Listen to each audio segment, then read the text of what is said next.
집에서 밥만 축내는 식충이가 꼴에 자기 생일이라고 미역국까지 끓였네. 넌 미역국도 아까워. 40번째 생일 아침 남편은 축하는커녕 식충이에게는 미역국도 사치라며 핀잔만 늘어놓았어요.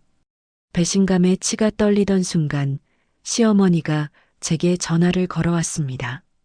예, 내 칠순 잔치는 호텔에서 제일 비싼 코스로 해라. 며느리 도리는 해야지.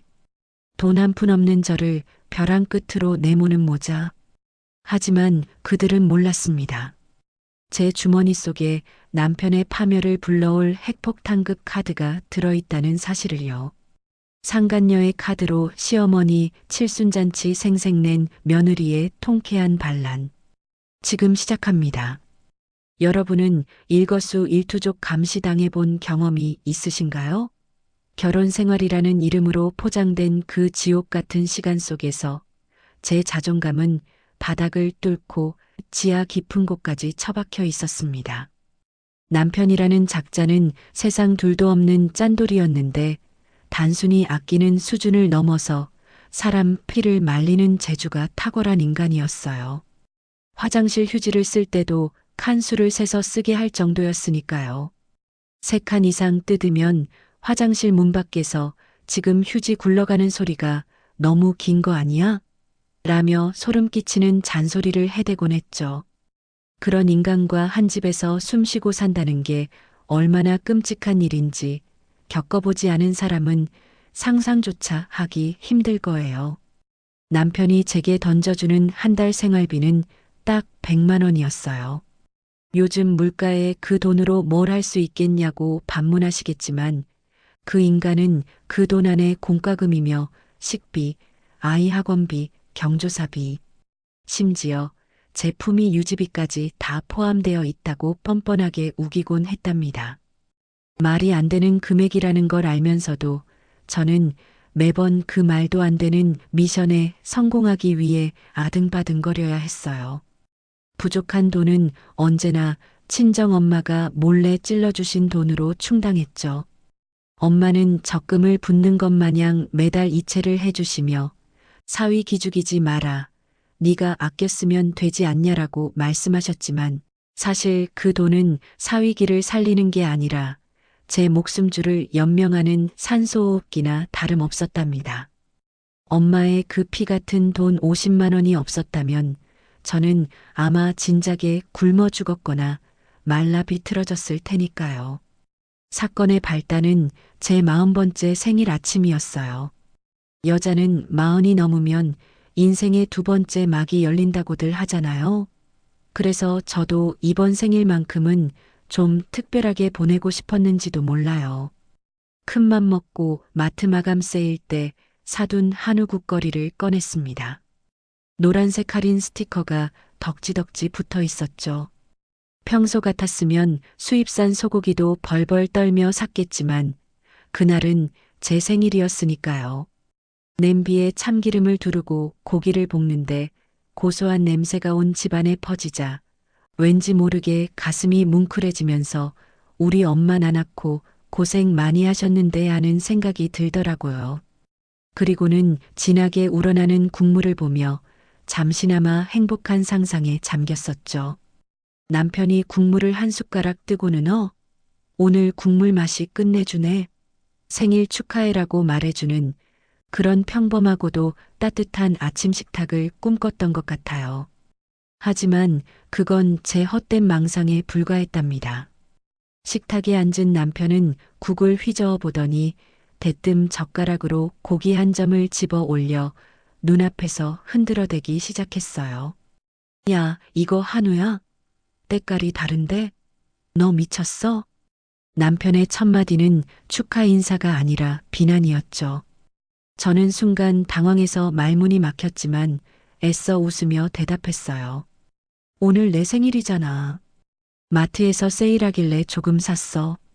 제 말이 끝나기도 전에 남편은 숟가락을 식탁 위에 탁 소리나게 내려놓으며 인상을 팍 찌푸렸어요. 그 소리가 어찌나 날카롭던지 제 심장이 덜컥 내려앉는 것 같았죠. 집에서 밥만 축내는 식충이가 꼴에 자기 생일이라고 미역국까지 끓였네. 네 주제에 무슨 한우야? 우리 형편에 한우가 가당키나 해? 편의점에서 파는 인스턴트 미역국이면 감지덕지지. 아주 배가 불렀구만. 남편은 마치 더러운 것을 본 사람처럼 고개를 절레절레 흔들며 혀를 찼어요.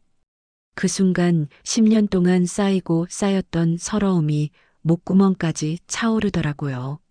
내가 1년에 딱 한 번, 그것도 내 생일에 세일하는 고기 좀 사서 국 끓인 게 그렇게 큰 죄인가 싶어서 눈물이 핑 돌았죠.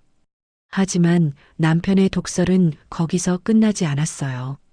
그 돈이면 우리 아들 영어 단어장을 하나 더 사주겠다. 에휴, 철딱선이 없는 여편네.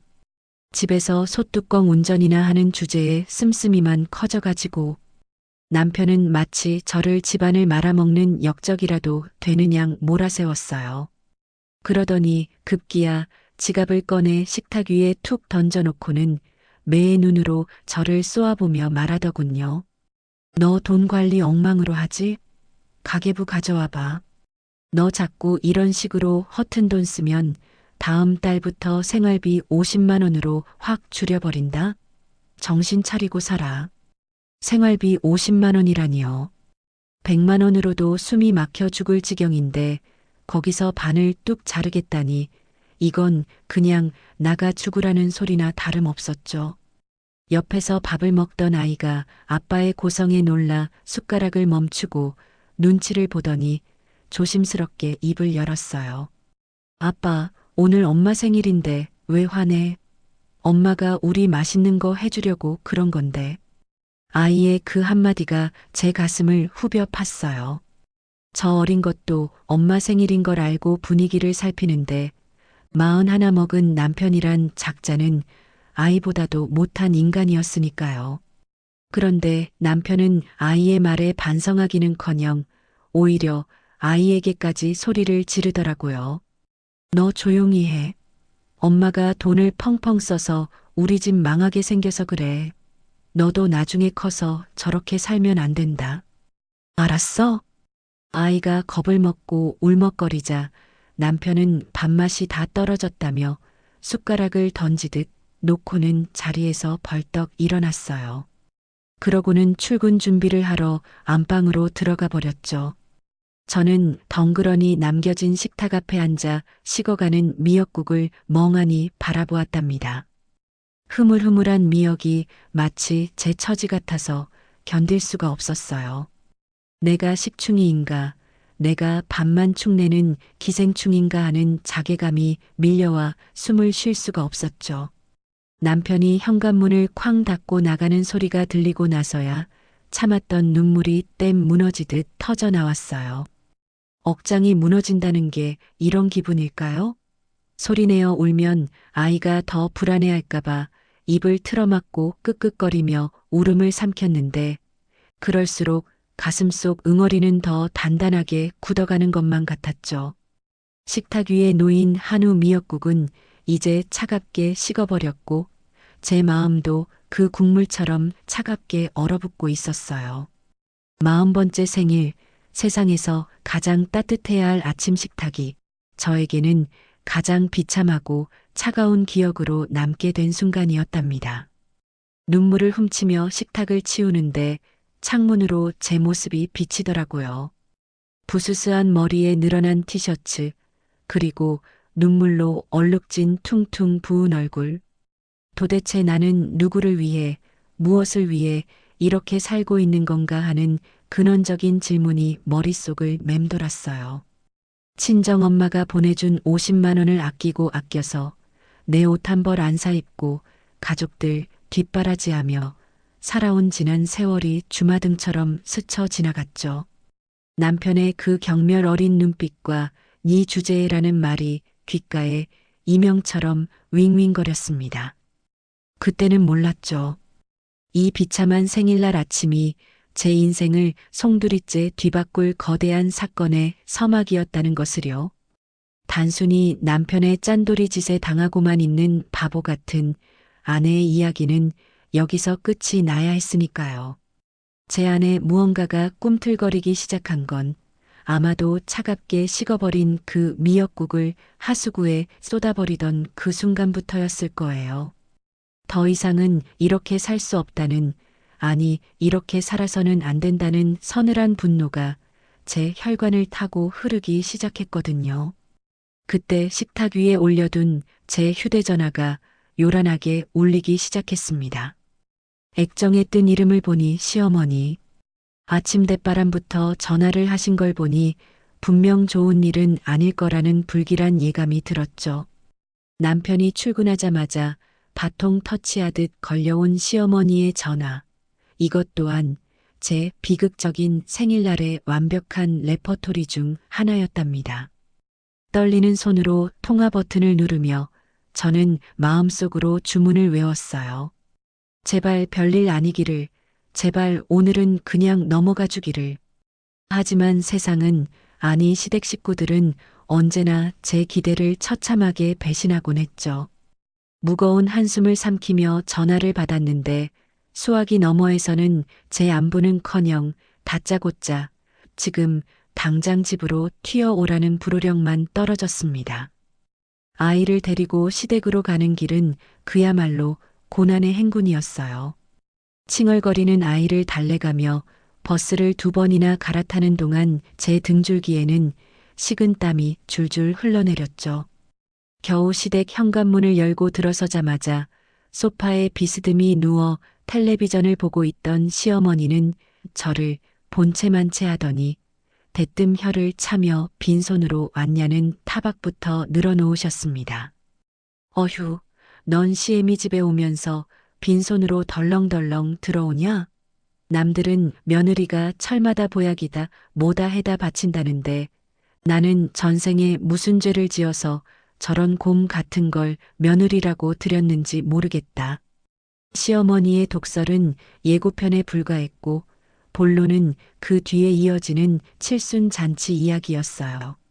어머니는 친구분의 칠순 잔치 사진을 제 코앞에 들이밀며 눈을 부라리셨죠. 이번 달이 내 칠순인 거 알고는 있니? 며느리가 돼서 먼저 어머니 잔치 어떻게 해드릴까요? 하고 여쭤봐야 도리인데 너는 어쩜 그렇게 입을 꾹 다물고 있냐? 내가 내 입으로 칠순 잔치해달라고 말하게 만들어야겠어?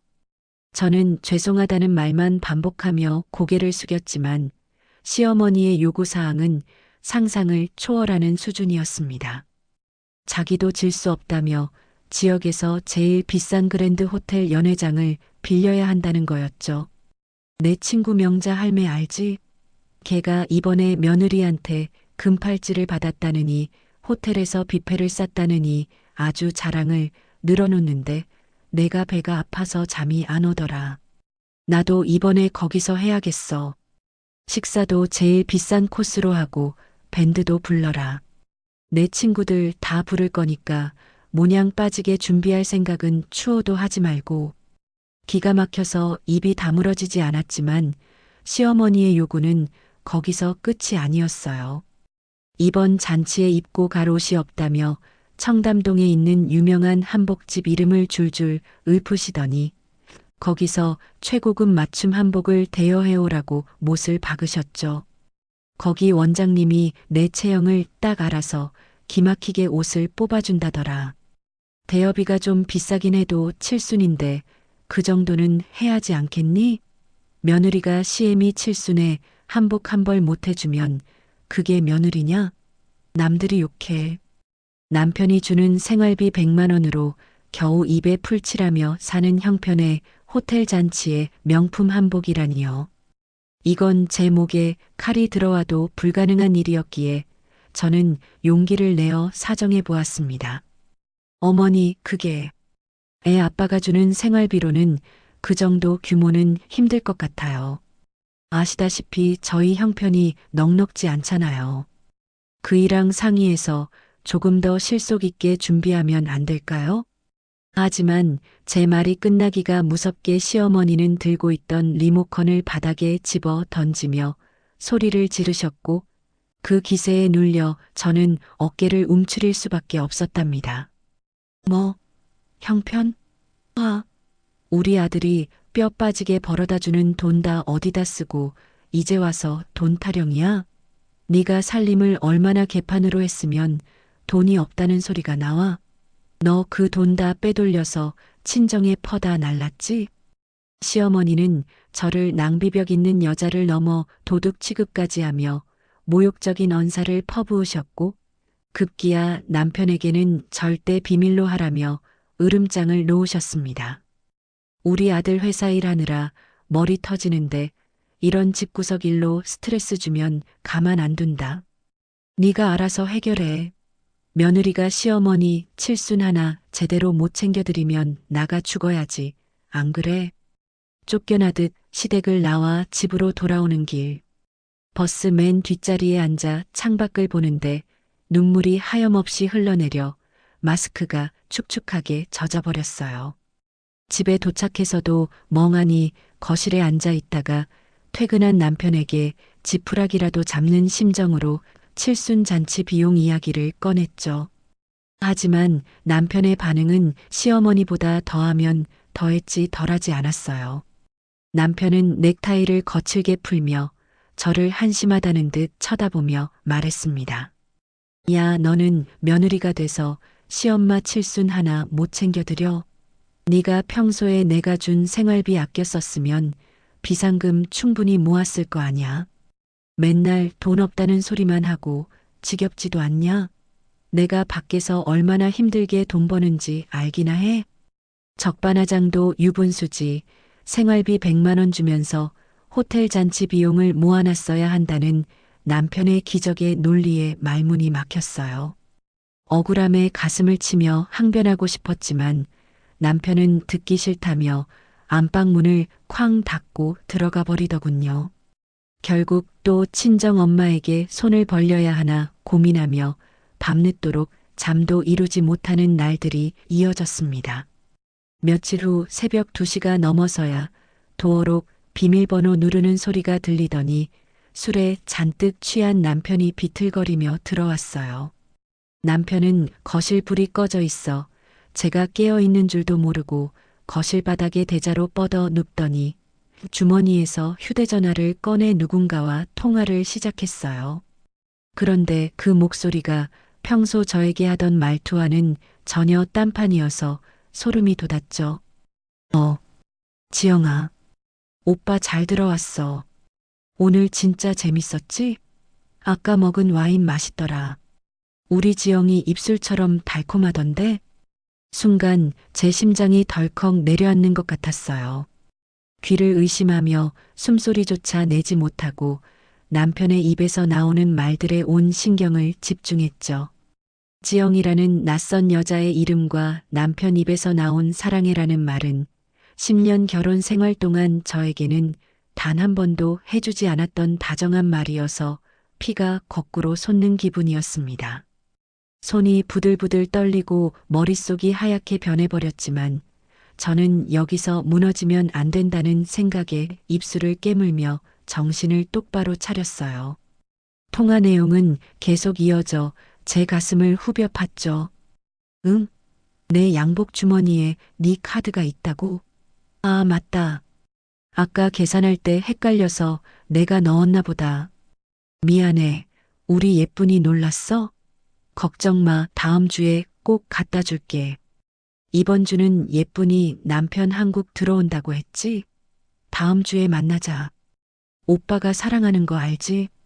남편은 전화기에 대고 쪽쪽거리는 소리까지 내더니 이내 코를 골며 깊은 잠에 빠져들었어요. 저는 떨리는 다리를 부여잡고 기어서 남편에게 다가갔습니다. 술 냄새와 섞여 나는 진한 여자 향수 냄새가 코를 찔러 구역질이 날 것 같았죠. 배신감에 치가 떨려 당장이라도 남편의 머리채를 잡고 흔들어 깨우고 싶었지만 지금은 확실한 물증을 확보하는 게 우선이라는 생각이 들어 조심스럽게 남편의 양복 안주머니를 뒤적거렸어요. 손끝에 차가운 플라스틱 카드가 잡히는 순간 제 심장이 터질 듯이 쿵쾅거렸죠. 조심스레 카드를 꺼내 휴대전화 불빛에 비춰보니 김지영이라는 영문 이름이 선명하게 박힌 핑크색 신용카드가 눈에 들어왔어요. 분노가 머리 끝까지 치솟아 올라 손에 쥐고 있는 카드를 부러뜨리고 싶은 충동을 억눌러야 했습니다.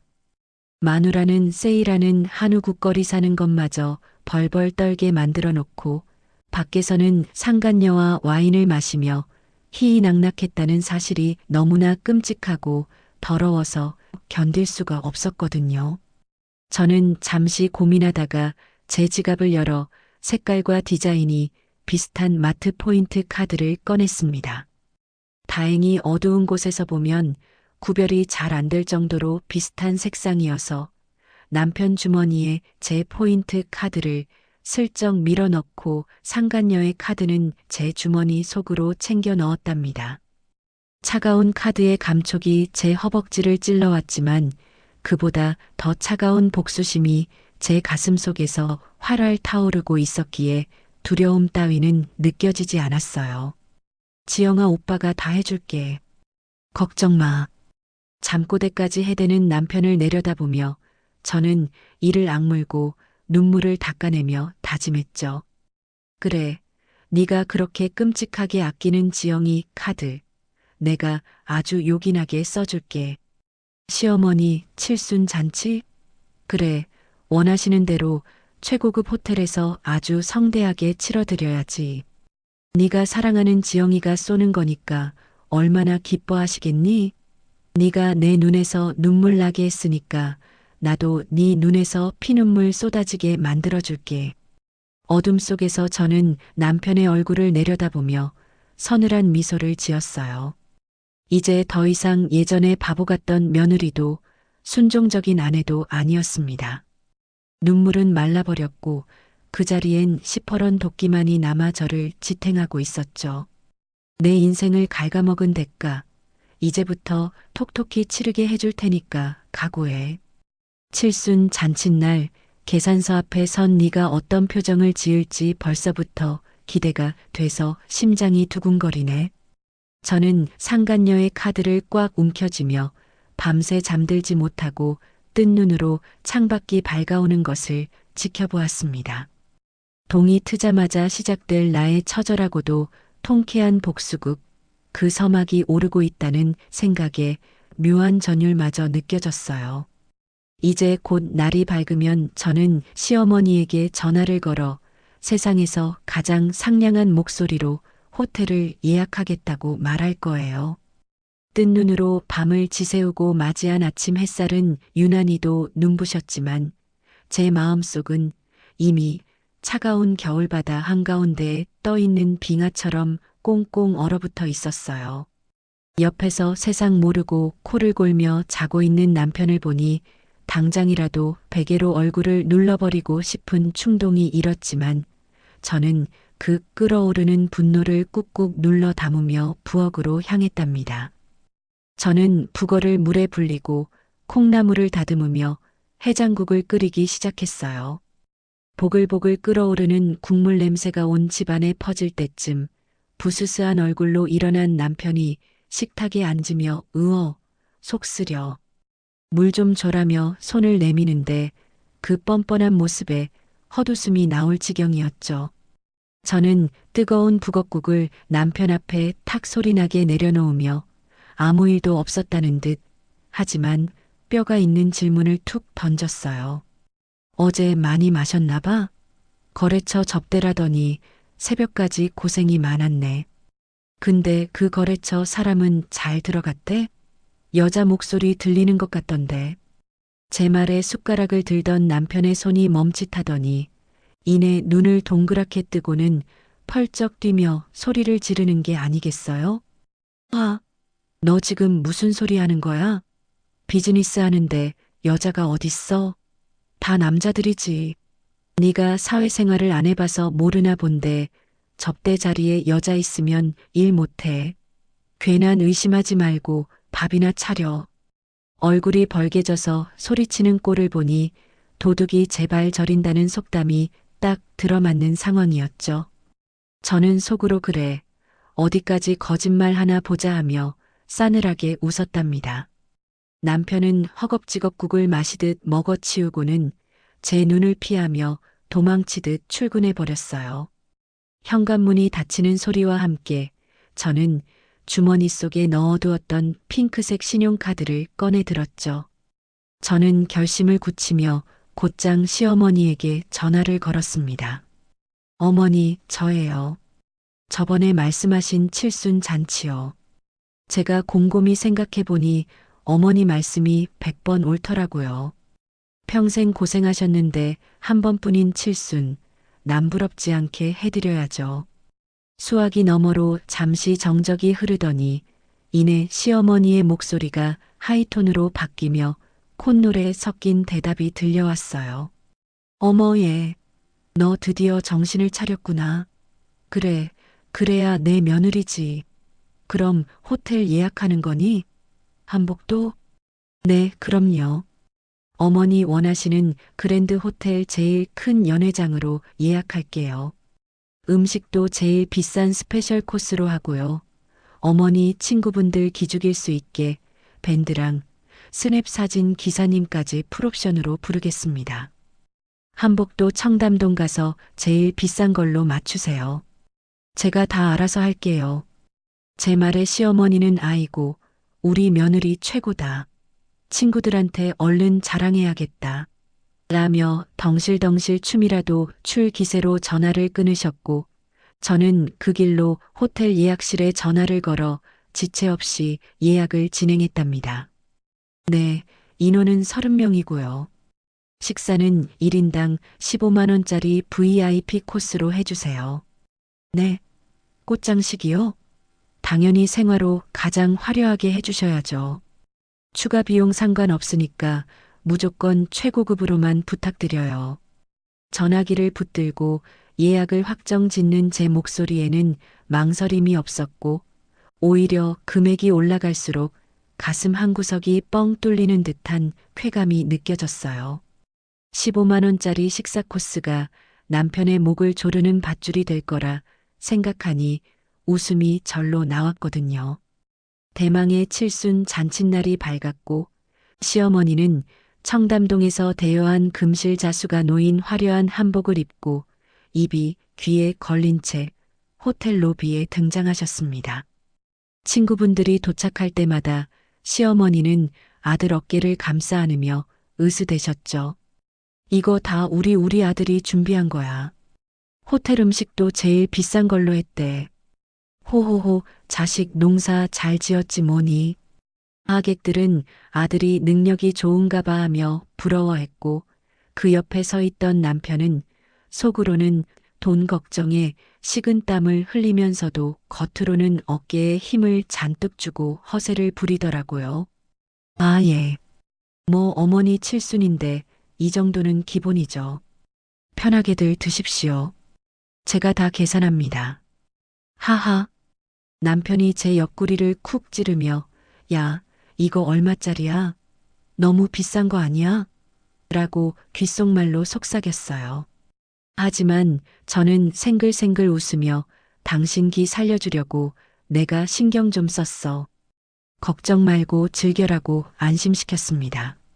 남편은 제 말에 안도했는지 상간녀와 통화할 때나 보였던 그 느끼한 미소를 지으며 와인 잔을 기울이더군요. 밴드의 흥겨운 연주가 시작되고 분위기가 무르익을 대로 무르익자 시어머니는 마이크를 잡고 노래까지 한 곡 뽑으셨고 남편은 어머니를 업으며 효자 코스프레에 여념이 없었답니다. 잔치가 거의 끝나갈 무렵 검은색 정장을 입은 호텔 지배인이 가죽 결제판을 들고 저희 테이블로 정중하게 다가왔어요. 즐거운 시간 되셨습니까? 계산서 준비해 드렸습니다. 남편은 결제판을 받아들고 금액을 확인하더니 순간 눈동자가 심하게 흔들리며 입을 떡 벌리더군요.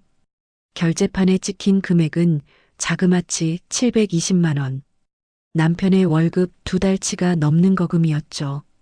남편은 침을 꿀꺽 삼키며 저를 쳐다보더니 짐짓 태연한 척하며 제게 결제판을 쓱 밀었어요. 여보, 당신이 가서 계산하고 와. 나 지금 손님들이랑 얘기 중이잖아. 남편의 눈빛은 네 카드로 긁어라고 말하고 있었죠. 그 뻔뻔한 태도에 헛웃음이 나왔지만 저는 군말 없이 자리에서 일어나 결제판을 들고 카운터로 향했습니다. 남편은 제가 순순히 일어서자 안도의 한숨을 내쉬며 다시 웃고 떠들기 시작했고요. 카운터 앞에 선 저는 심호흡을 한번 크게 하고 주머니 깊숙한 곳에서 그 카드를 꺼냈어요. 남편이 애지중지하는 상간녀 김지영의 신용카드. 직원이 카드를 받아들고 단말기에 꽂는 순간 띠링하는 경쾌한 소리가 울려 퍼졌고 저는 서명란에 아주 시원스럽게 사인을 했답니다. 일시불로 결제되었습니다. 감사합니다, 고객님. 영수증을 받아들고 돌아서는데 마치 10년 묵은 채증이 한 번에 내려가는 듯한 짜릿함이 온몸을 휘감았어요. 720만 원. 두 년놈이 저를 기만한 값치고는 싸다고 생각하며 저는 유유히 연회장으로 걸어갔죠. 그런데 제가 자리에 앉기도 전에 사단이 나기 시작했습니다. 불과 1분도 지나지 않아 남편의 양복 안주머니에 있던 휴대전화가 요란하게 울리기 시작한 거예요. 남편은 낄낄거리며 전화를 꺼내 들었는데 액정을 확인하는 순간 표정이 싹 굳어지더라고요. 남편은 당황해서 주위를 두리번거리더니 하객들의 눈을 피해 구석으로 가서 전화를 받았어요. 저는 물을 마시는 척하며 남편의 모습을 예의주시했죠. 남편의 목소리가 점점 커지기 시작했어요. 무슨 소리야? 720만 원이 결제됐다고? 네 카드가 왜 결제돼? 남편의 얼굴은 순식간에 사색이 되어 하얗게 질려갔고 식은땀이 비 오듯 쏟아지는 게 멀리서도 보였어요. 전화기 너머에서 상간녀가 꽥꽥거리는 소리가 들리는 듯 했죠. 남편은 믿을 수 없다는 듯 자신의 주머니를 미친 듯이 뒤지기 시작했어요. 양복 안주머니, 바지 주머니, 지갑까지 탈탈 털었지만 거기서 나온 건 제가 넣어둔 마트 포인트 카드뿐이었죠.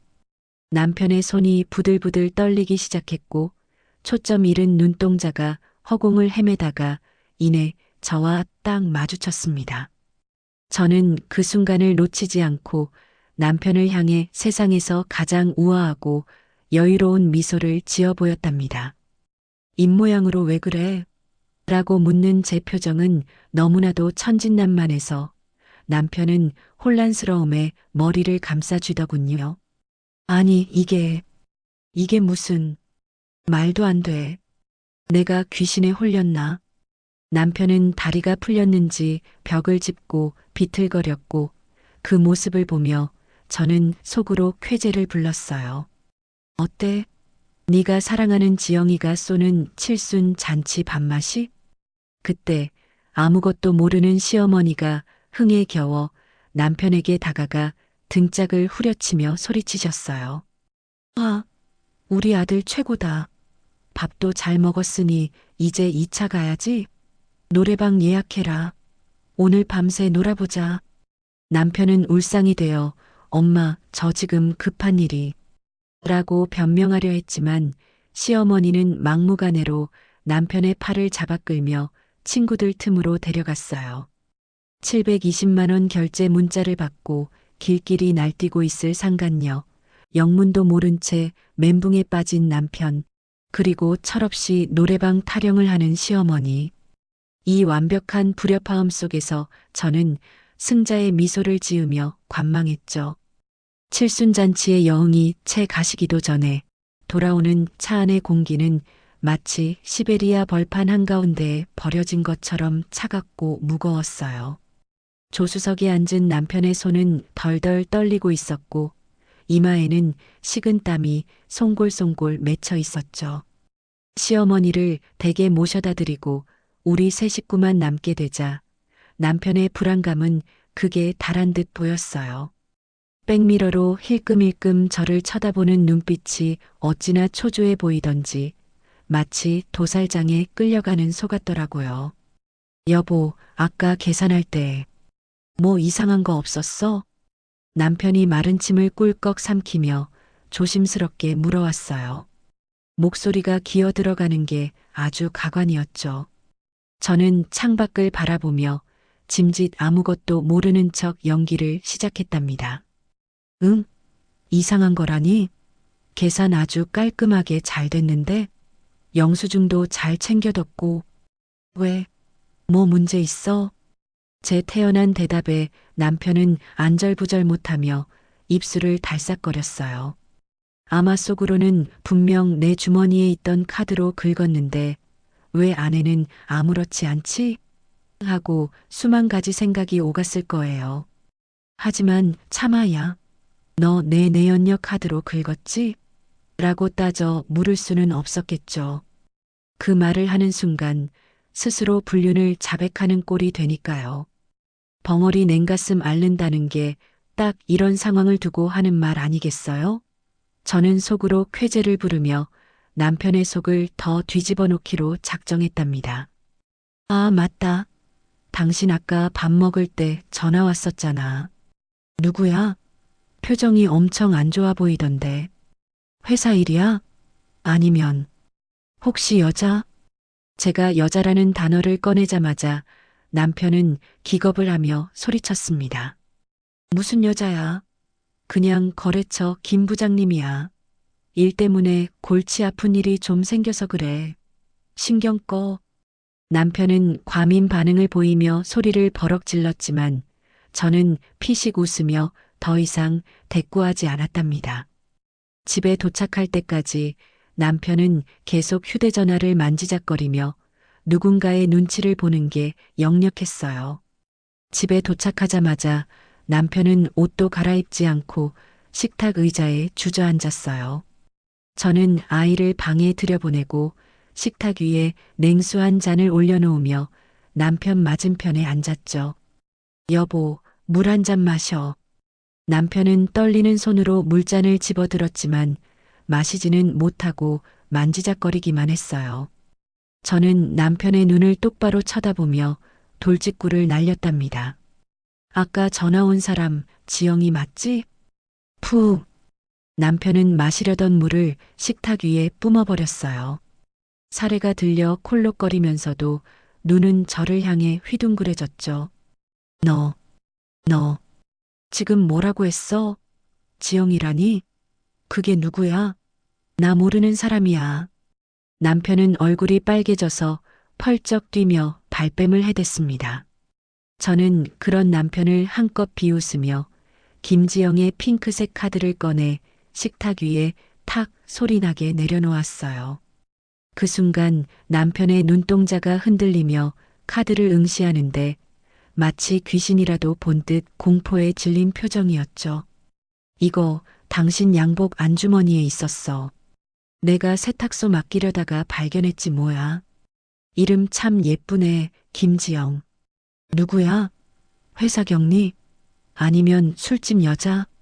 남편은 입을 벙긋거리며 변명을 찾으려 애썼지만 머릿속이 하얘졌는지 아무 말도 못하더라고요.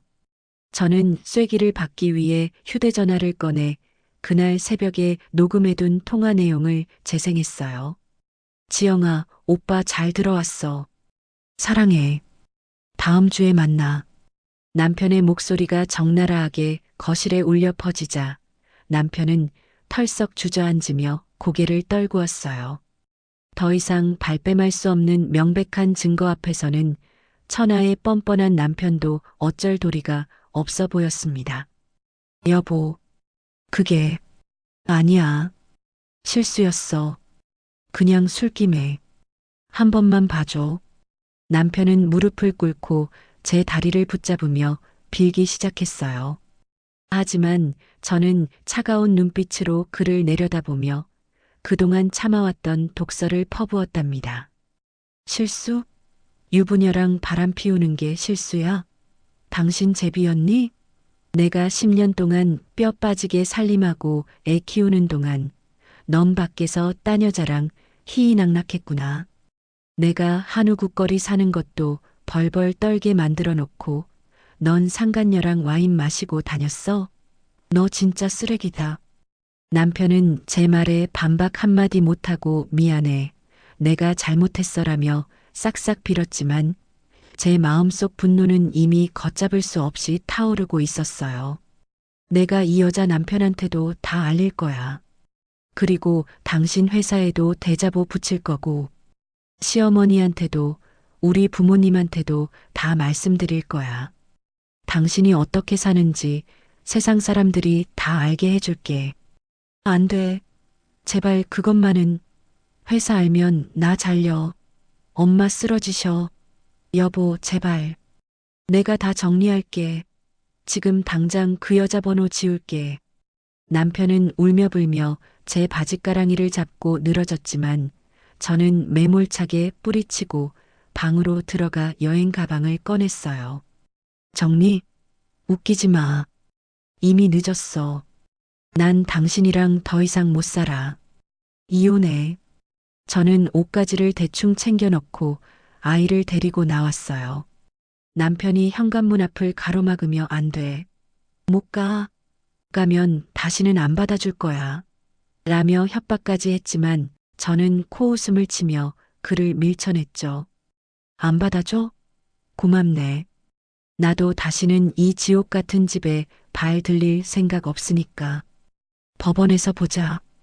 친정으로 가는 택시 안에서 저는 아이를 꼭 껴안고 하염없이 눈물을 흘렸어요. 친정 엄마에게 도착해 자초지종을 설명하고 펑펑 우는데 엄마는 제 등짝을 때리며 같이 울어주셨어요. 아이고, 불쌍한 내 새끼. 내가 가만 안 둔다.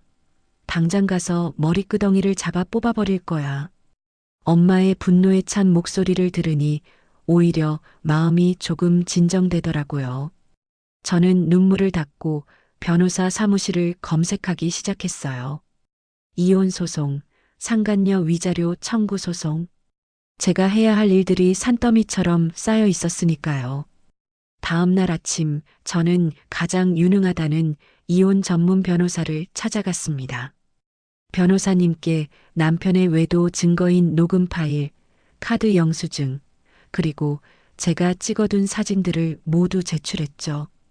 변호사님은 증거들을 꼼꼼히 살펴보시더니 회심의 미소를 지으며 말씀하셨어요. 증거가 아주 확실하네요.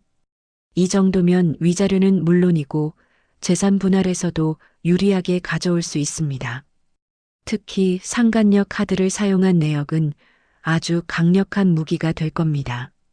절도죄보다는 부정행위의 증거로 활용하는 게 훨씬 효과적이죠. 걱정 마세요. 아주 탈탈 털어드릴 테니. 변호사님의 든든한 말을 들으니 힘이 솟는 것 같았어요. 저는 곧바로 상간녀 회사와 남편 회사 정문에 붙일 대자보 문구를 작성하기 시작했답니다. 명예훼손에 걸리지 않도록 교묘하게, 하지만 누구나 알아볼 수 있게 말이죠. 가정을 파탄낸 상간녀 K양, 남의 남편 꼬셔서 카드까지 쥐어주는 게 취미인가요? 두 얼굴의 가장 L과장, 짠돌이 코스프레 뒤에 숨겨진 추악한 불륜 행각을 고발합니다. 문구를 완성하고 나니 속이 다 시원했어요. 이제 곧 남편과 상간녀의 직장에는 피바람이 불 것이고 그들은 사회적으로 매장당할 위기에 처하게 될 테니까요. 저는 복수의 칼날을 더욱 날카롭게 갈며 다가올 전쟁을 준비했답니다. 그날 밤 남편에게서 수십 통의 부재중 전화와 문자가 와 있었어요. 여보, 제발 전화 좀 받아. 내가 잘못했어. 다시는 안 그럴게. 제발 회사에는 알리지 마. 나 죽어. 장모님한테도 내가 가서 빌게. 한 번만 용서해줘. 남편의 구차한 문자들을 보며 저는 코웃음이 절로 나왔습니다. 용서? 웃기고 있네. 이제 시작이야. 기대해. 내 복수는 아직 끝나지 않았으니까. 저는 휴대전화 전원을 꺼버리고 아이를 품에 안고 깊은 잠에 들었어요. 내일은 더 바쁜 하루가 될 테니까요. 다음 날 아침 저는 마치 중요한 작전을 수행하는 사령관처럼 비장한 마음으로 집을 나섰습니다. 저는 변호사님의 검토를 마친 아주 특별한 문구가 적힌 대자보를 손에 들고 상간녀 김지영의 회사로 향했어요. 그녀의 회사 로비는 출근하는 직원들로 북적이고 있었는데 저는 사람들이 가장 많이 지나다니는 게시판 옆에 아주 세련된 디자인의 포스터 하나를 슬쩍 붙여놓고는 유유히 사라졌죠. 포스터에는 법적으로 문제가 되지 않도록 실명은 가렸지만 회사 사람이라면 누구나 알 수 있는 정보들이 교묘하게 섞여 있었어요. 동시에 남편의 회사 정문 앞에도 비슷한 뉘앙스의 그러나 조금 더 남편의 찌질함을 강조한 대자보가 붙었습니다. 제가 근처 카페에 앉아 여유롭게 커피를 마시고 있는데 아니나 다를까 휴대전화가 미친 듯이 울리기 시작했어요. 발신자 이름은 김지영. 저는 커피 한 모금을 천천히 삼키고 나서야 느긋하게 통화 버튼을 눌렀답니다. 여보세요? 아침부터 무슨 일이세요, 김지영 씨? 수화기 너머에서는 예상대로 찢어지는 듯한 고음의 비명소리가 들려왔는데 그녀는 당장이라도 저를 잡아먹을 듯이 흥분해 있었어요. 아, 너 미쳤어? 회사 로비에 그거 네가 붙인 거지? 너 이거 명예훼손인 거 몰라? 내 카드 훔쳐서 700만 원을 긁은 거 그거 절도죄야. 내가 지금 당장 경찰서 가서 신고할 거야. 너 깜빵 가고 싶어 환장했니? 그녀는 적반하장으로 나오며 저를 협박하려 들었지만 저는 눈 하나 깜짝하지 않고 차가운 목소리로 대꾸해 주었죠. 아, 신고. 그래요. 지금 당장 하세요. 안 그래도 제가 경찰서 가서 할 말이 아주 많거든요. 당신이 내 남편이랑 주고받은 그 더러운 문자들, 모텔에서 찍은 사진, 그리고 내가 어떻게 당신 카드를 손에 쥐게 되었는지 그 경위까지 경찰관님 앞에서 아주 상세하게 설명해 드릴게요. 아, 참. 당신 남편분도 경찰서로 오시라고 할까요? 제 입에서 남편이라는 단어가 나오자마자 길길이 날뛰던 상간녀의 목소리가 순식간에 잦아들더니 당황한 기색이 역력한 목소리로 바뀌더라고요. 뭐, 남편? 아니, 그게 무슨, 우리끼리 해결하자. 어머, 왜요? 절도죄라면서요. 저는 떳떳해서 경찰서 가서 다 까발려도 상관없는데 쫄리는 건 그쪽인가 보네요. 당신 남편이 알면 곤란한가 봐요. 제가 전곡을 찌르자 상간녀는 꼬리를 내리고 비굴하게 나오기 시작했는데 방금 전까지 소리 지르던 기세는 온데간데 없고 애원하는 말투로 바뀌는 게 참으로 가소로웠습니다. 알았어. 내가 미안해. 그러니까 제발 내 남편한테는 말하지 마. 그리고 그 카드값 720만 원 내가 그냥 낸 걸로 칠게. 돈 안 갚아도 되니까 그냥 없던 일로 하자. 응? 게시물도 좀 떼줘. 회사에서 징계위원회 열린다고 난리 났단 말이야. 그녀는 돈으로 해결하려고 들었지만 저는 코웃음을 치며 단호하게 잘라 말했어요. 이봐요, 김지영 씨. 상황 파악이 아직도 안 되나 본데 카드값은 네 남친한테 받고 오히려 네가 나한테 위자료를 줘야 하는 상황이지 안 그래? 그리고 게시물? 글쎄, 이미 전 직원이 다 봤을 텐데 떼는 게 무슨 의미가 있을까? 끊어요. 더 이상 할 말 없으니까. 저는 전화를 끊고 곧바로 차단 목록에 그녀의 번호를 추가해 버렸고 속이 뻥 뚫리는 듯한 쾌감을 느끼며 자리에서 일어났습니다.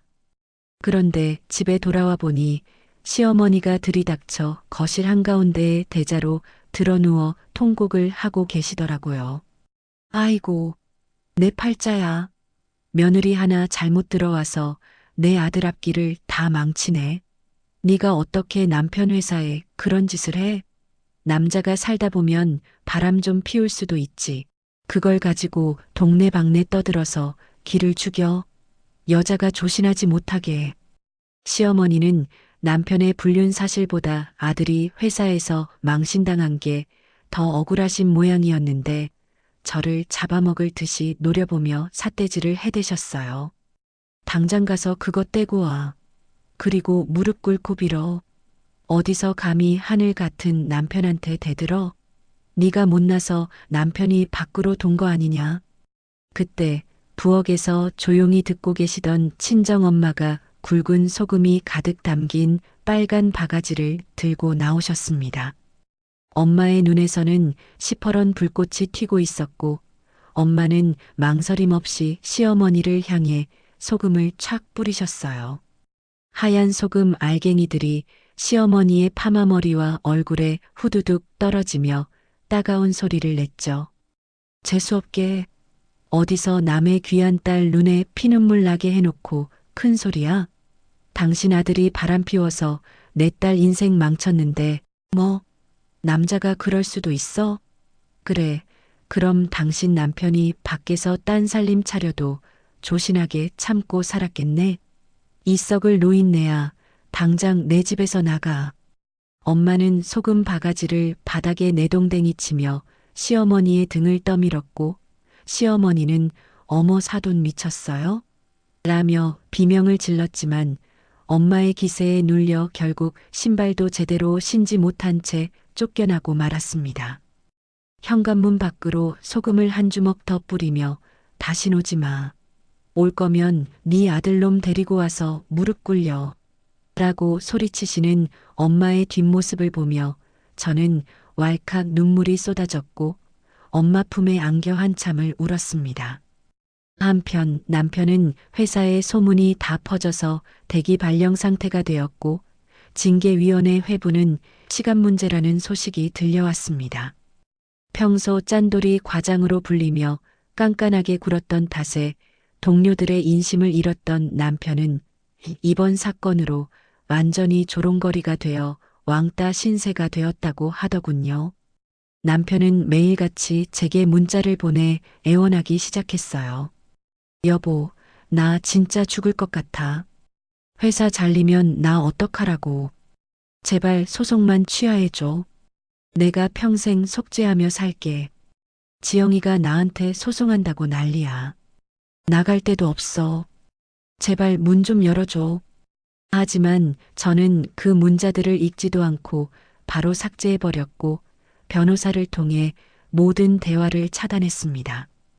그리고 드디어 법원에서 조정 기일이 잡혔고 저는 떨리는 마음을 다잡으며 법원으로 향했습니다. 조정실에 들어서자 수척해진 얼굴의 남편이 앉아 있었는데 저를 보자마자 눈물을 글썽이며 다가오려 했지만 변호사가 가로막아 제지했죠. 조정위원들은 제가 제출한 완벽한 증거들, 특히 상간녀 카드 사용 내역과 통화 녹음 파일, 그리고 남편의 유책 사유를 꼼꼼히 검토했고 분위기는 압도적으로 저에게 유리하게 흘러갔습니다. 남편은 한 번만 기회를 달라며 읍소했지만 조정위원장은 냉정하게 고개를 저었죠. 피신청인의 부정행위가 명백하고 혼인 파탄의 주된 책임이 피신청인에게 있음이 인정됩니다. 따라서 신청인에게 위자료 5천만 원을 지급하고 자녀의 친권 및 양육권은 신청인이 갖는 것으로 조정합니다. 또한 매월 양육비로 150만 원을 지급하십시오. 땅, 땅, 땅. 조정 성립을 알리는 소리가 울려 퍼지는 순간 남편은 고개를 푹 숙인 채 아무 말도 하지 못했고 저는 주먹을 꽉 쥐며 속으로 쾌재를 불렀습니다. 상간녀 김지영 역시 본인 남편이 회사 로비 소동을 알게 되어 이혼 소송을 당했고 빈털터리가 되어 쫓겨날 처지라는 소식을 변호사님을 통해 전해 들었어요. 남편과 상간녀 두 사람 모두 완벽하게 파멸의 길로 들어선 것이었죠. 법원 문을 나서는데 밖에는 언제 비가 왔냐는 듯 하늘이 유난히 파랗고 맑게 개어 있었어요. 저는 크게 심호흡을 하며 폐부 깊숙이 들어오는 차가운 공기를 마셨습니다. 지난 10년 동안 가슴을 짓누르던 바위가 사라진 듯 몸이 깃털처럼 가볍게 느껴졌어요. 끝났다. 아니, 이제 진짜 시작이다. 저는 파란 하늘을 올려다보며 해방감을 만끽했습니다.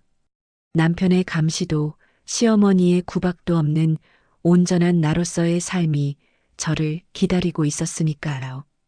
이제는 누구의 아내, 누구의 며느리가 아닌 당당한 제 이름 석자로 살아갈 수 있다는 생각에 가슴이 벅차올랐습니다. 저 멀리서 저를 기다리고 있는 친정엄마와 아이의 모습이 보였고 저는 환하게 웃으며 그들에게 달려갔습니다. 진정한 봄날은 바로 지금부터였으니까요. 법원 문을 나설 때만 해도 세상 모든 것이 제 편인 것만 같았고 이제 꽃길만 걸으면 될 줄 알았는데 현실은 그리 호락호락하지 않았습니다. 이혼 소송에서 승리했다는 기쁨도 잠시, 당장 먹고 사는 문제가 현실로 닥쳐왔으니까요. 친정엄마는 내 새끼 고생 많았다. 엄마가 다 해줄게라고 말씀하시며 따뜻한 밥상을 차려주셨지만 칠순이 넘은 노모에게 언제까지나 신세를 질 수는 없는 노릇이었습니다. 결혼 전 저는 꽤 능력 있는 디자이너로 인정받으며 회사 생활을 했었지만 10년이라는 경력 단절의 벽은 생각보다 높고 견고했어요. 아이가 유치원에 가 있는 동안 틈틈이 구직 사이트를 뒤지며 이력서를 넣었지만 돌아오는 건 서류 전형 탈락이라는 차가운 문자뿐이었죠. 간혹 면접 기회가 주어져서 헐레벌떡 정장을 차려입고 나가보면 면접관들은 제 이력서의 공백 기간을 훑어보며 곤란한 표정을 짓곤 했습니다. 10년 동안 일을 쉬셨네요? 아이는 누가 봐주나요? 야근이나 주말 출근이 잦은데 가능하시겠어요?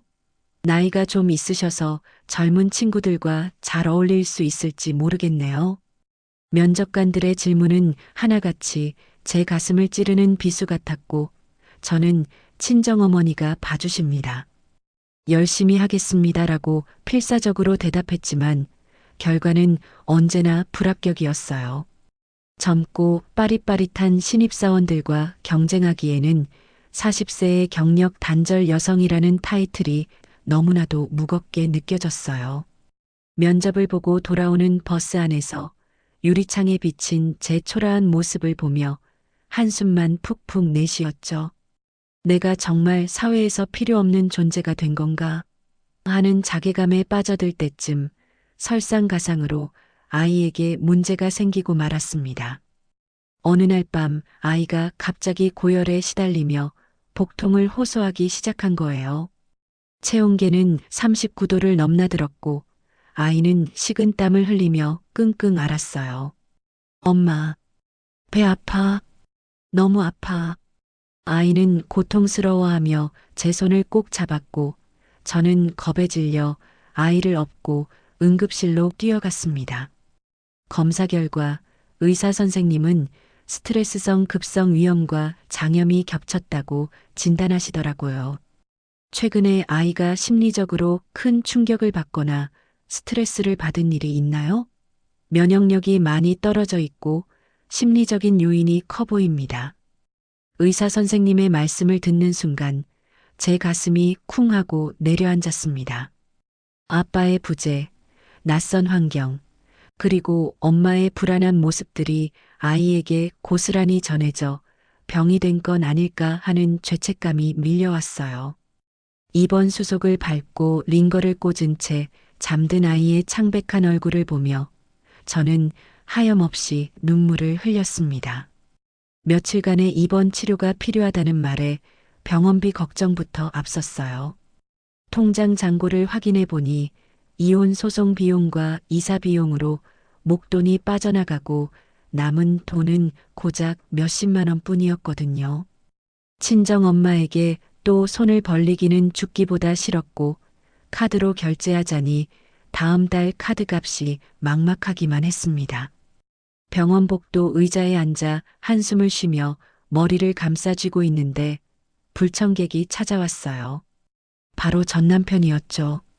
전 남편은 뻔뻔하게도 병실 문을 열고 들어오더니 링거를 맡고 있는 아이를 쓱 훑어보고는 저를 향해 비아냥거리기 시작했어요.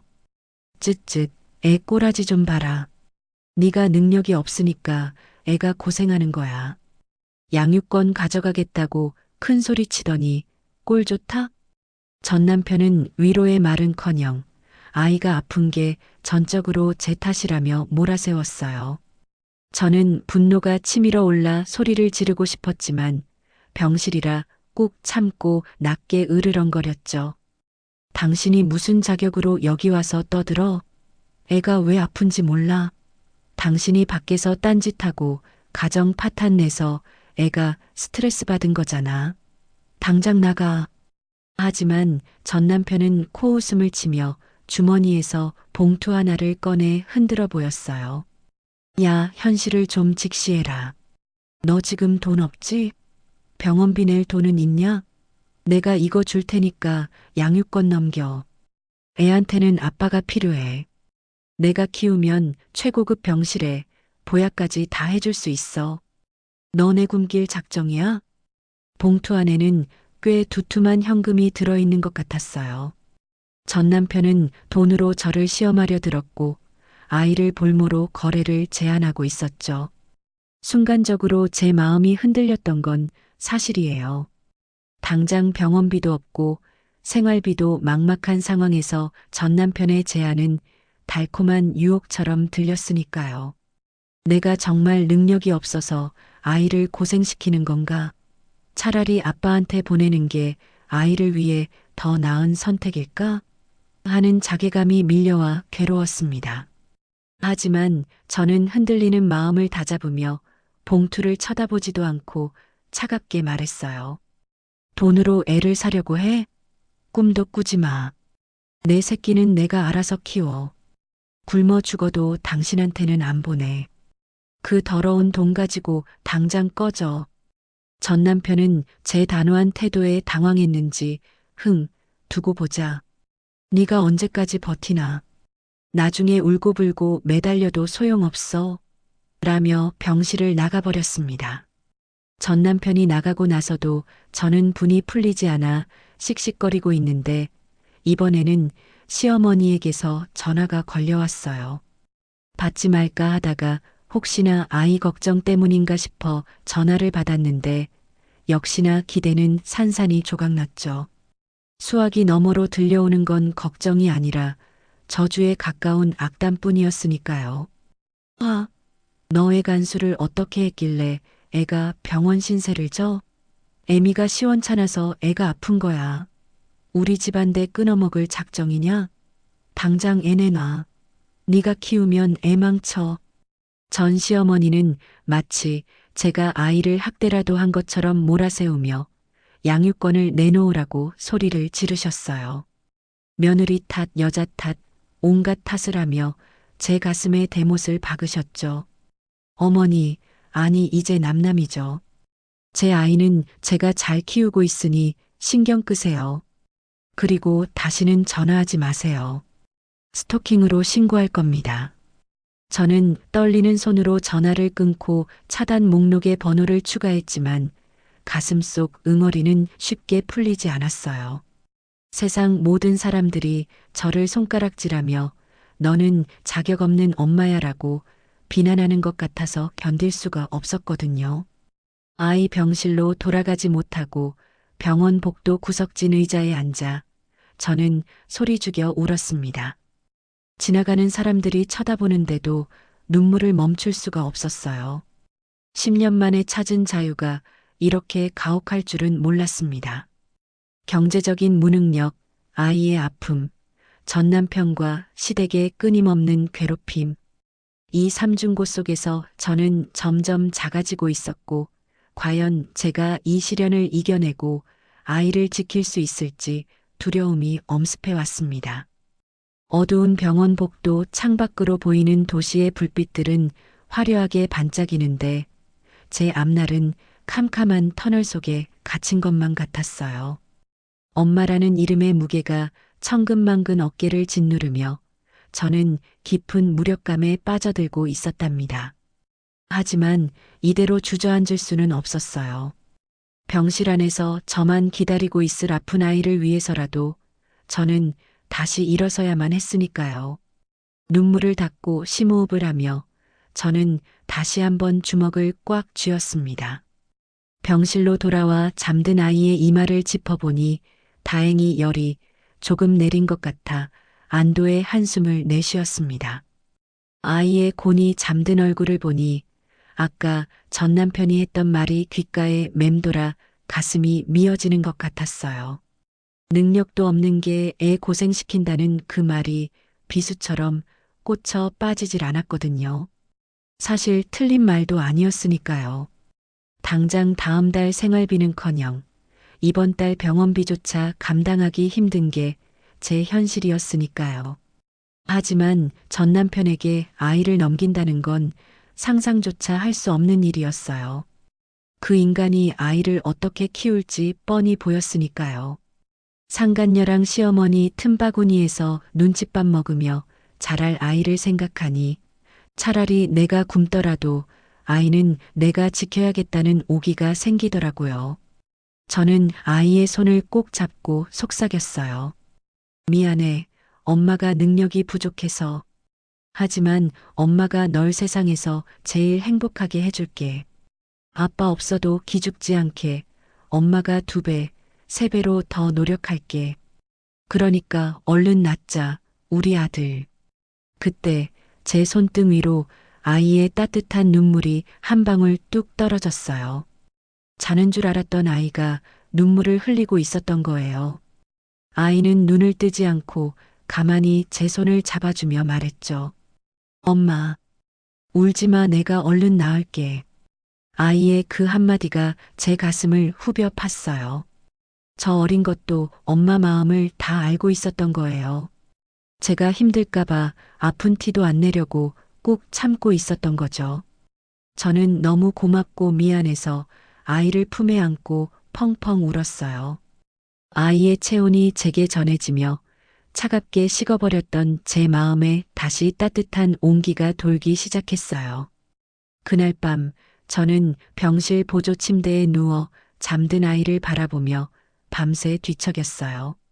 앞으로 어떻게 살아가야 할지, 당장 내일 병원비는 어떻게 마련해야 할지, 머릿속이 복잡해서 잠이 오질 않았거든요. 새벽녘이 되어서야 겨우 잠이 들었는데 꿈속에서 저는 낭떠러지 끝에 서 있었어요. 아래는 까마득한 절벽이었고 뒤에서는 늑대떼가 쫓아오고 있었죠. 그런데 절벽 끝에서 누군가 손을 내밀어 주더라고요. 그 손을 잡으려는 순간 잠에서 깼는데 아침 햇살이 병실 창문으로 쏟아져 들어오고 있었어요. 간호사 선생님이 들어와 체온을 재더니 열이 많이 내렸네요. 다행이에요. 오늘 퇴원해도 될 것 같아요라고 말씀하셨어요. 저는 뛸 듯이 기뻤지만 한편으로는 병원비 걱정에 가슴이 답답해졌죠. 퇴원 수속을 밟으러 원무과로 가는데 발걸음이 천근만근 무거웠어요. 원무과 창구 앞에서 카드를 꺼내며 손을 떨고 있는데 직원이 모니터를 보더니 고개를 갸웃거리더라고요. 병원비가 이미 결제되었는데요? 네. 그게 무슨 말씀이세요? 전 결제 안 했는데요? 저는 깜짝 놀라 되물었어요. 혹시 전 남편이 몰래 결제하고 간 건가 싶어 불안한 마음이 들었죠. 잠시만요. 아, 여기 메모가 있네요. 외할머니라고 적혀 있어요. 그제야 저는 알 수 있었어요. 친정엄마가 다녀가신 거예요. 제가 병실에 있는 동안 몰래 오셔서 병원비를 내고 가신 거죠. 휴대전화를 확인해 보니 엄마에게서 문자가 와 있었어요. 우리 딸, 돈 걱정하지 마. 엄마가 해결했으니까 퇴원 수속만 밟고 얼른 집에 와. 따뜻한 밥 해놓을게. 문자를 보는 순간 눈물이 왈칵 쏟아졌어요. 엄마는 언제나 제 뒤에서 묵묵히 저를 지켜주시는 슈퍼맨 같은 존재였으니까요. 저는 엄마에게 전화를 걸어 엄마 고마워. 미안해. 라고 울먹였고 엄마는 괜찮아. 다 잘 될 거야 라며 다독여 주셨어요. 퇴원 수속을 마치고 아이 손을 잡고 병원 문을 나서는데 밖에는 비가 그치고 무지개가 떠 있었어요. 마치 제 앞날을 축복해 주는 것처럼 말이죠. 비록 지금은 힘들고 막막하지만 엄마와 아이가 있기에 저는 다시 일어설 수 있을 거라는 확신이 들었습니다. 집으로 돌아오는 택시 안에서 저는 다짐했어요. 더 이상 울지 않겠다고. 보란 듯이 성공해서 엄마에게 효도하겠다고. 그리고 전 남편과 시모에게 내가 얼마나 강한 여자인지, 내가 얼마나 멋진 엄마인지 증명해 보이겠다고 말이죠. 그렇게 저는 인생의 두 번째 위기를 넘기며 한 뼘 더 성장하고 있었답니다. 비 온 뒤에 땅이 굳어진다는 말처럼 시련은 저를 더욱 단단하게 만들어주고 있었으니까요.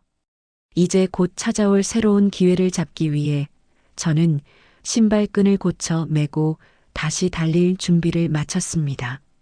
친정엄마 덕분에 아이가 무사히 퇴원하긴 했지만 집에 돌아온 후의 현실은 여전히 살얼음판 같았습니다. 엄마는 돈 걱정 말고 밥이나 잘 챙겨 먹어라 하시며 공국을 끓여주셨지만 칠순 노모의 쌈짓돈을 털어 병원비를 냈다는 죄책감이 가슴을 짓눌러 밥이 모래알처럼 넘어가지 않았어요. 당장 들어갈 생활비며 엄마에게 갚아야 할 돈까지 생각하면 숨이 턱턱 막혀왔죠. 밤마다 구직 사이트를 뒤적이며 한숨만 푹푹 내쉬던 어느 날 오후 모르는 번호로 전화가 걸려왔습니다. 여보세요? 나야, 김 부장. 잘 지냈어? 수화기 너머로 들려오는 목소리는 10년 전 제가 직장 생활을 할 때 저를 친동생처럼 아껴주셨던 직속 선배님이었습니다. 결혼과 동시에 퇴사하면서 연락이 끊겼는데 어떻게 제 번호를 알았는지 가슴이 덜컥 내려앉으면서도 한편으로는 반가움에 울컥하더군요. 선배님은 제가 이혼했다는 소식을 건너 들었다며 조심스럽게 안부를 물으셨습니다.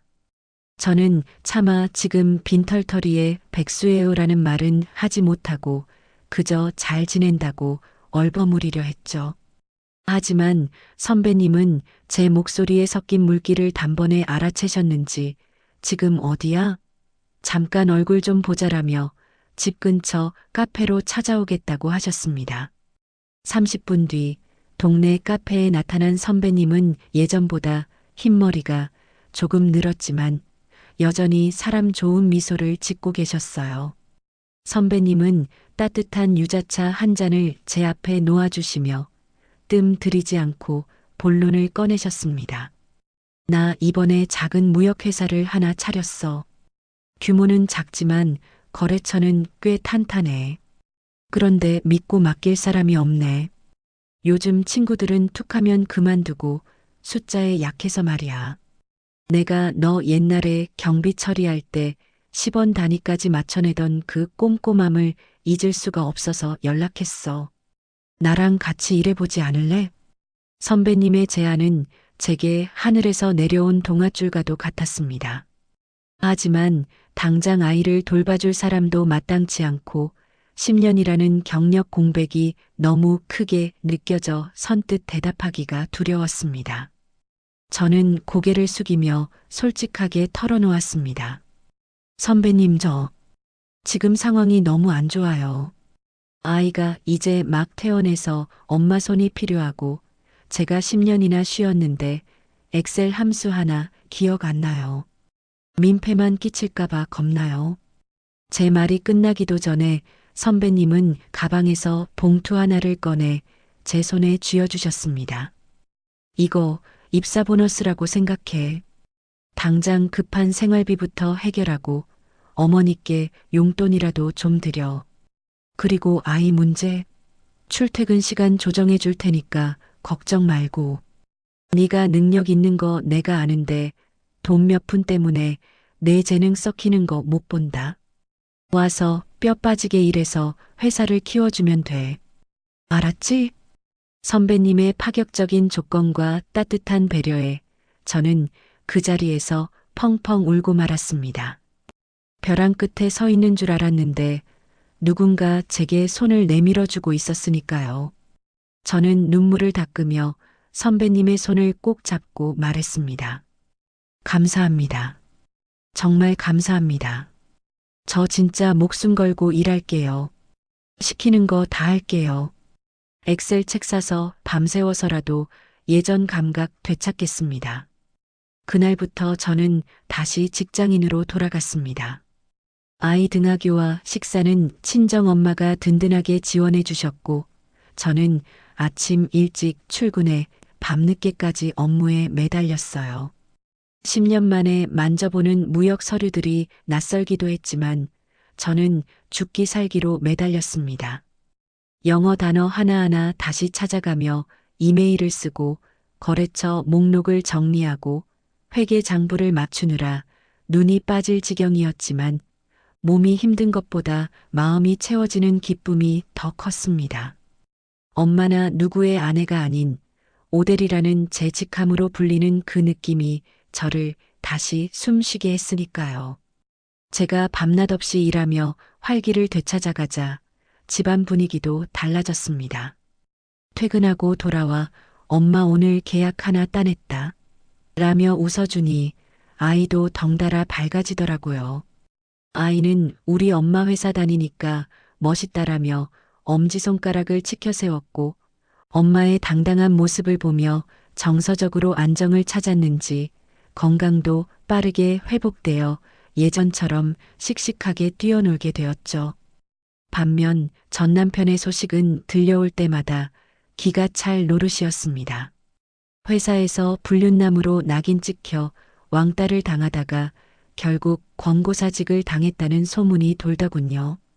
게다가 그나마 받은 퇴직금을 가지고 한 방에 인생 역전하겠다며 주식과 코인에 손을 댔다가 며칠 만에 휴지 조각으로 만들어버렸다는 소식까지 들려왔습니다.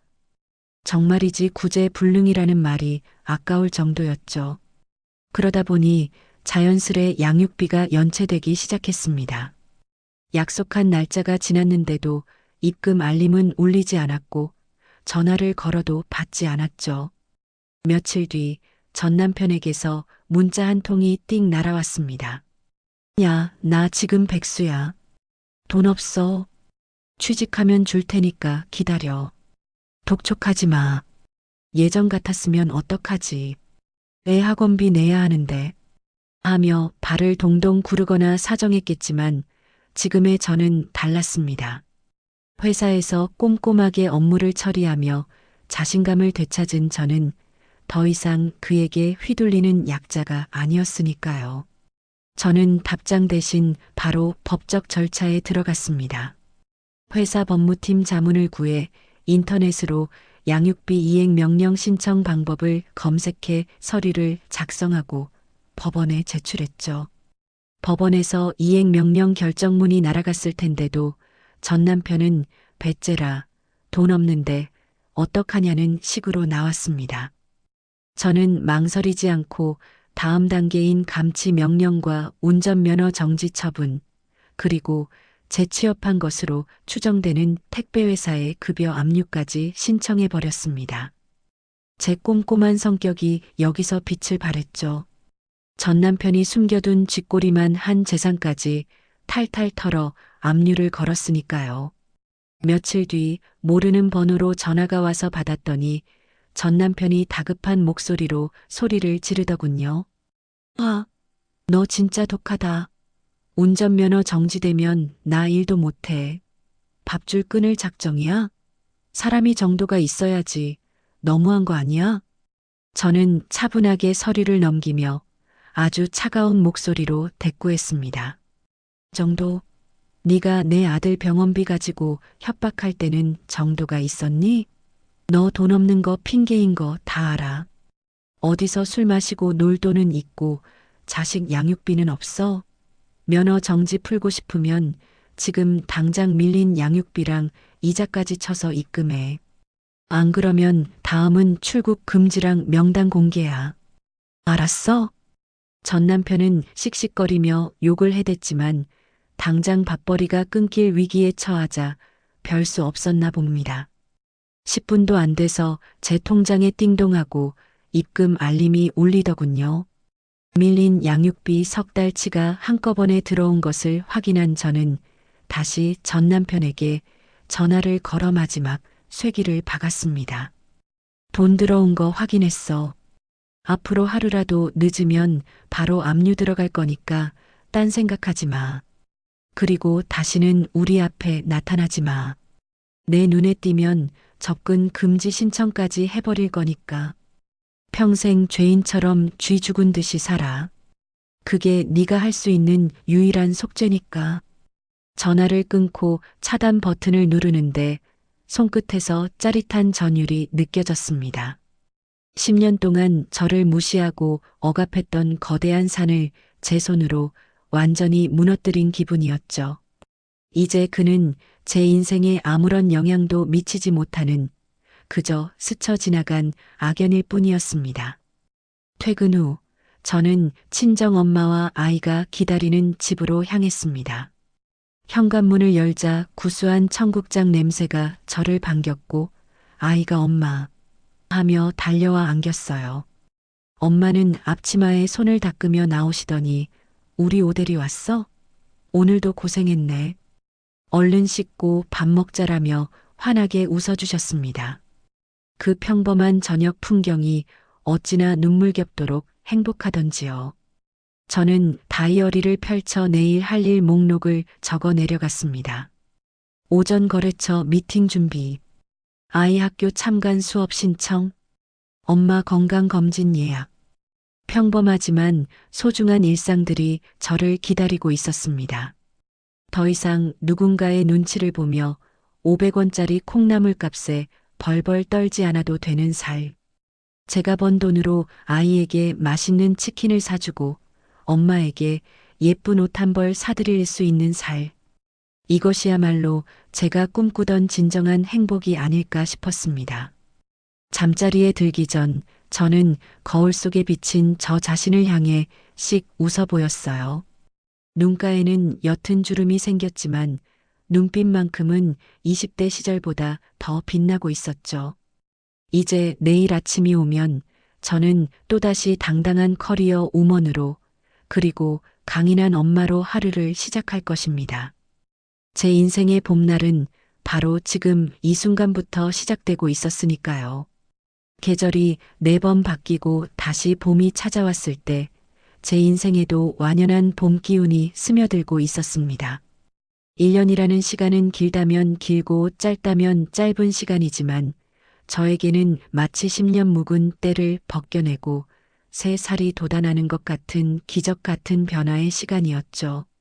선배님의 회사에 입사한 지 딱 1년 만에 저는 대리에서 과장을 거쳐 드디어 기획팀장이라는 직함을 달게 되었습니다.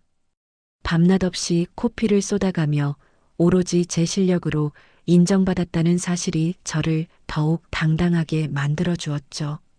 제 책상 위에는 팀장 오숨이라고 새겨진 크리스털 명패가 아침 햇살을 받아 영롱하게 빛나고 있었고 결제 서류에 사인을 하는 제 손끝에는 더 이상 망설임이나 두려움이 없었습니다. 그리고 우리 아들, 그 작고 여리던 아이가 어느새 초등학교에 입학해 씩씩하게 학교에 다니고 있습니다. 아빠의 빈자리를 느끼지 않을까 걱정했지만 아이는 오히려 우리 엄마가 세상에서 제일 멋진 팀장님이야. 라고 친구들에게 자랑하며 누구보다 밝고 건강하게 자라주었죠. 커다란 책가방을 메고 운동장을 뛰어가는 아이의 뒷모습을 보며 저는 남몰래 벅찬 감동의 눈물을 훔치곤 했어요. 지난 주말에는 승진 기념으로 친정엄마와 아이를 데리고 가까운 바닷가로 여행을 다녀왔습니다. 호텔 뷔페에서 맛있는 것도 실컷 먹고 바닷바람을 맞으며 산책도 했는데 그곳에서 정말 우연히 아니 필연처럼 그 사람을 마주치게 되었습니다. 관광지 근처 번화가에서 배달 오토바이 한 대가 급하게 끼어들다가 중심을 잃고 콱탕 하며 넘어지는 사고가 났거든요. 사람들이 어머 어떡해 하며 웅성거리는 사이로 헬멧이 벗겨진 배달 기사의 얼굴이 보였는데 헝클어진 머리에 땀범벅이 된 그 얼굴은 다름 아닌 전 남편이었습니다. 1년 전만 해도 양복을 빼입고 거들먹거리던 그 모습은 온데간데 없고 무릎 나온 추리닝 바지에 낡아 빠진 조끼를 걸친 채 바닥에 나뒹구는 꼴이라니. 정말이지 너무나도 초라하고 비참한 모습이었죠. 전 남편은 넘어진 오토바이를 일으켜 세우려다 저와 눈이 딱 마주쳤는데 순간 그의 눈동자가 심하게 흔들리더니 황급히 고개를 돌리고 헬멧을 눌러 쓰더라고요. 아마 쥐구멍이라도 있으면 숨고 싶었을 겁니다. 다친 다리를 절뚝거리며 음식 가방을 챙기는 그를 보면서 예전 같았으면 다친 데는 없어? 하며 달려갔을지도 모르겠지만 제 마음속에는 동정심은커녕 차가운 바람만 불더라고요. 인과응보. 그 사자성어가 머릿속을 스치고 지나갔습니다. 뿌린 대로 거둔다는 옛말이 하나도 틀린 게 없다는 걸 제 눈으로 똑똑히 확인하는 순간이었으니까요. 저는 아이의 손을 더 꽉 잡고 엄마에게 가요, 엄마. 별일 아니에요라고 말하며 무덤덤하게 그 자리를 지나쳤습니다. 뒤에서 오토바이 시동 거는 소리가 요란하게 들려왔지만 저는 한 번도 뒤돌아보지 않았습니다. 그는 이미 제 인생에서 지워진 타인이었고 제가 신경 쓸 가치조차 없는 먼지 같은 존재였으니까요. 서울로 돌아와서 건너 들은 소문들은 더 가관이었습니다. 제 시어머니, 아니 그 노인네 이야기도 빼놓을 수 없겠네요. 동네방네 아들 자랑, 며느리 흉을 보고 다니던 그 입방정 덕분에 지금은 동네에서 아들 앞길 막은 주책 맞은 노인네로 소문이 나서 경로당에도 못 나가고 집 안에만 갇혀 지낸다고 합니다. 복을 제 발로 걷어찼으니 그 외로움과 비참함은 오롯이 본인이 감당해야 할 몫이겠죠. 그리고 오늘 다시 제 4첫 번째 생일이 돌아왔습니다. 1년 전 오늘 한우 미역국과 남편의 막말 때문에 피눈물을 흘렸던 그날을 생각하면 아직도 가슴 한구석이 아려오지만 오늘의 풍경은 그때와는 180도 다릅니다. 아침 일찍 일어나 마트가 아닌 백화점 식품관에 가서 가격표도 보지 않고 가장 마블링이 좋은 최고급 한우 툭불 양지를 샀습니다. 1년 전에는 손이 떨려서 집지도 못했던 그 고기를 이제는 제 카드로 일시불로 긁는 제 모습이 꽤나 멋져 보였죠. 집에 돌아와 앞치마를 두르고 고기를 볶는데 고소한 참기름 냄새와 고기 익는 냄새가 온 집안을 가득 채웠습니다. 엄마, 내가 도와줄게. 고사리 같은 손으로 마늘을 까주는 아들과 옆에서 흐뭇하게 바라보시는 친정엄마. 보글보글 끓어오르는 미역국 소리가 마치 행복을 연주하는 교향곡처럼 들렸습니다. 식탁 위에 김이 모락모락 나는 하얀 쌀밥과 고기 반 국물 반인 푸짐한 미역국을 올려놓고 우리는 마주보고 앉아 웃음꽃을 피웠습니다. 아이가 국물을 한 숟가락 크게 떠먹더니 엄지손가락을 치켜 세우며 눈을 동그랗게 뜨고 말하더군요. 우와, 엄마 미역국 진짜 맛있다. 세상에서 제일 맛있어. 우리 엄마 요리사 해도 되겠다. 아이의 그 천진난만한 칭찬 한마디에 참았던 눈시울이 붉어졌습니다. 1년 전 편의점 미역국이면 감지덕지지라는 말을 들으며 삼켰던 그 서러움이 아이의 따뜻한 말 한마디에 눈 녹듯 사라지는 기분이었거든요. 그래, 많이 먹어, 우리 아들. 엄마가 돈 많이 벌어서 매일매일 소고기 사줄게. 친정엄마도 제 손등을 토닥이며 말씀하셨습니다. 우리 딸 생일 축하한다. 그리고 고맙다. 이렇게 잘 버텨줘서, 이렇게 멋지게 살아줘서. 엄마는 이제 죽어도 여한이 없다. 에이, 엄마는 무슨 그런 말을 해. 이제부터 시작인데. 우리 셋이서 오래오래 행복하게 살아야지. 우리는 서로를 바라보며 한참을 웃고 또 울었습니다. 그 식탁 위에는 비싼 선물도 화려한 케이크도 없었지만 세상 그 어떤 보석보다 빛나는 가족애와 희망이 놓여 있었습니다. 식사를 마치고 소화도 시킬 겸 우리는 손을 잡고 집 앞 공원으로 산책을 나갔습니다. 따뜻한 봄 햇살이 우리 세 식구의 머리 위로 쏟아져 내리고 길가에는 노란 개나리와 분홍 진달래가 흐드러지게 피어 있었습니다. 아이는 저만치 앞서서 나비를 쫓아 뛰어가고 저는 엄마의 거친 손을 꼭 잡고 그 뒤를 천천히 따라 걸었습니다. 그래, 이게 행복이지. 별거 있나? 지난 10년의 고통과 시련은 오늘을 위한 밑거름이었나 봅니다. 이제 더 이상 과거의 아픔에 발목 잡히지 않고 오직 앞만 보고 걸어갈 겁니다. 내 등 뒤에는 든든한 엄마가, 내 앞에는 사랑스러운 아이가, 그리고 내 안에는 그 무엇과도 바꿀 수 없는 단단한 자존감이 자리 잡고 있으니까요. 어디선가 불어오는 봄바람에 실려 꽃내음이 코끝을 스칩니다. 하늘을 올려다보니 구름 한 점 없이 파란 하늘이 저를 향해 활짝 웃어주는 것만 같습니다. 엄마, 빨리 와.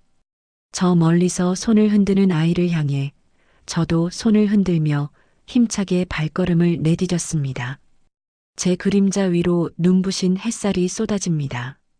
이제 진짜 제 인생의 봄날이 시작되었습니다. 여러분, 저 이제 정말 행복해져도 되겠죠? 여러분, 오늘 사연 어떻게 들으셨나요? 차가운 미역국 앞에서 홀로 눈물 짓던 지난날을 뒤로하고 드디어 따뜻한 봄햇살 아래 선 주인공의 모습에 저도 가슴이 벅차오릅니다.